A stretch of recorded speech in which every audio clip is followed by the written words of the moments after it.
آپ صلی اللہ علیہ وسلم نے فرمایا قرآن پڑھا کرو، یہ قیامت کے دن تمہارے لیے سفارش کرے گا۔ آپ نے فرمایا جو رات کو سورہ ملک پڑھے گا اللہ اسے قبر کے عذاب سے بچا لیں گے۔ قرآن پڑھو بھائی، اللہ کا ذکر کرو، ہاتھ میں تسبیح نظر آنی چاہیے، موبائل بھی رکھو تسبیح بھی تو رکھو۔ سب کی جیبیں چیک کرو، دو موبائل نکلیں گے، تسبیح ایک بھی نہیں نکلے گی۔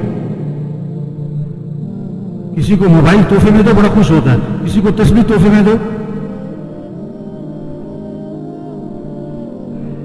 آپ صلی اللہ علیہ وسلم نے فرمایا جو 100 مرتبہ پڑھے لا الہ الا اللہ لا الہ الا اللہ لا الہ الا اللہ، فرمایا جو 100 مرتبہ روزانہ پڑھے گا جب قیامت کے دن اٹھے گا تو اس کا چہرہ 14ویں رات کے چاند کی طرح چمک رہا ہوگا۔ آپ صلی اللہ علیہ وسلم نے فرمایا جنت کی چابی لا الہ الا